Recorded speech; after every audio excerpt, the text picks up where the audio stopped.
बिहार विधानसभा चुनाव के लिए जनसुराज ने अपनी पार्टी के उम्मीदवारों की पहली लिस्ट जारी कर दी है, लेकिन इसी बीच खबर है कि पार्टी के संस्थापक प्रशांत किशोर खुद चुनावी मैदान में नहीं उतरेंगे। जो सूत्रों के हवाले से खबर सामने आ रही है उसके मुताबिक जनसुराज के सुप्रीमो प्रशांत किशोर खुद बिहार विधानसभा का चुनाव नहीं लड़ेंगे। सूत्रों के हवाले से बताया जा रहा है कि बिहार की सभी 243 विधानसभा सीटों पर पार्टी के उम्मीदवारों को वो चुनावी मैदान में उतारेंगे।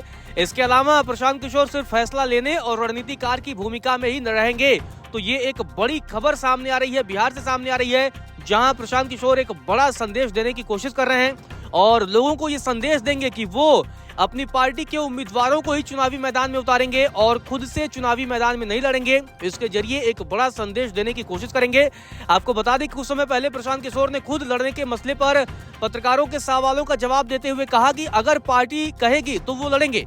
उनके तेजस्वी यादव की राघोपुर सीट या फिर अपने जन्मभूमि रोहतास जिले की करगहर सीट से चुनाव लड़ने की चर्चा चली थी। अटकलें इस बात की भी थी कि पार्टी उम्मीदवारों की जो लिस्ट जारी करने वाली है उसमें प्रशांत किशोर का भी नाम हो सकता है। हालांकि अब सूत्रों के हवाले से जो खबर सामने आ रही है उसके मुताबिक प्रशांत किशोर खुद विधानसभा चुनाव नहीं लड़ेंगे। आपको बता दें कि पूर्व चुनावी रणनीतिकार के तौर पर प्रशांत किशोर बिहार में आते हैं और उसके बाद से जनसुराज पार्टी बनाते हैं और बिहार विधानसभा चुनाव से पहले चंदा इकट्ठा करने की अभियान की शुरुआत भी कर देते हैं। और पार्टी के राष्ट्रीय अध्यक्ष उदय सिंह ने यह भी दावा किया है कि पार्टी ने बिहार की राजग सरकार पर यानी कि एनडीए सरकार पर 70,000 करोड़ रुपए के भ्रष्टाचार में संलिप्त होने का आरोप लगाते हुए उच्च न्यायालय का दरवाजा भी खटखटाया है।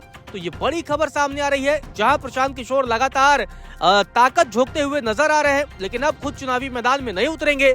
आपको बता दें कि बिहार विधानसभा चुनाव की तारीखों का ऐलान हो चुका है। बिहार में 6 और 11 नवंबर को 2 चरणों में वोटिंग होगी। 14 नवंबर को नतीजे आएंगे। इससे पहले आपको बता दें कि अन्य पार्टियों में सीटों को लेकर कसमकस चल रही है और जब प्रशांत किशोर से आपको बता दें कि चिराग पासवान के साथ गठबंधन को लेकर भी सवाल पूछा गया था, तब चिराग पासवान पर उत्तर देते हुए प्रशांत किशोर ने कहा था कि उन्हें किसी गठबंधन की जरूरत नहीं है, उन्होंने जनता से गठबंधन कर रखा है और जनता जिसे कहेगी उसे ही हम चुनावी मैदान में उतारेंगे। तब प्रशांत किशोर की तरफ से ये बड़ा बयान दिया गया था। उन्होंने कहा था कि ये लोग लूट का गठबंधन कर रहे हैं। अन्य पार्टियों के गठबंधन को प्रशांत किशोर ने लूट का गठबंधन बताया था। तो ये बड़ा बयान उन्होंने दिया था और साथ ही इनकार भी कर दिया था कि चिराग पासवान की पार्टी के साथ गठबंधन की कोई संभावना नहीं है। तो ये बड़ा बयान उनकी तरफ से सामने दिया गया था। हालांकि 1 महीने पहले प्रशांत किशोर का बड़ा बयान भी सामने आया था, तब चुनाव लड़ने को लेकर बयान सामने आया था। 1 महीने पहले तेजस्वी के विधानसभा सीट राघोपुर से चुनाव लड़ने के संकेत दिए थे। तब उन्होंने कहा था कि अगर चुनाव लड़ेंगे तो तेजस्वी के खिलाफ ही लड़ेंगे, दूसरी जगह से चुनाव लड़ने का क्या फायदा। और जब उनसे पूछा गया कि क्या नीतीश कुमार के खिलाफ चुनाव नहीं लड़ेंगे, इस सवाल के जवाब में तब उन्होंने कहा था कि नीतीश कुमार चुनाव लड़ेंगे तो डेफिनेटली उनके खिलाफ मैं चुनाव लड़ूंगा, पार्टी से लड़कर वहां से टिकट लूंगा। हालांकि 20 वर्षों से नीतीश कुमार चुनाव नहीं लड़ रहे हैं, वे पीछे के दरवाजे से पॉलिटिक्स कर रहे हैं। तब प्रशांत किशोर का ये बड़ा बयान सामने आया था। आपको बता दें कि करीब 1 महीने पहले एक इंटरव्यू में उन्होंने ये भी कहा था कि मैं लोगों से कहता आया हूं कि चुनाव 2 ही जगहों से लड़नी चाहिए, पहला जन्मभूमि और दूसरा कर्मभूमि।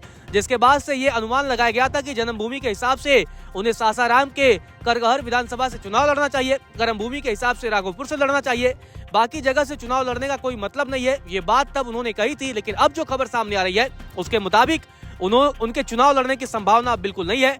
अब आपको बता दें कि अगर चुनाव लड़ते हैं पीके करगहर से तो वहां पर दूसरे चरण में 11 नवंबर को वोटिंग होनी है। करगहर आपको बता दें कि ब्राह्मण बाहुल्य सीट है, इसीलिए समीकरणों को देखते हुए भी प्रशांत किशोर के सीट से चुनाव लड़ने की संभावना अधिक थी। लेकिन अब जो खबर सामने आ रही है उसके मुताबिक वो चुनावी मैदान में नहीं उतरेंगे। लेकिन कई इंटरव्यू में वो ये संकेत कर चुके हैं कि अगर लड़ेंगे तो तेजस्वी यादव या नीतीश कुमार के खिलाफ लड़ेंगे, नहीं तो नहीं लड़ेंगे।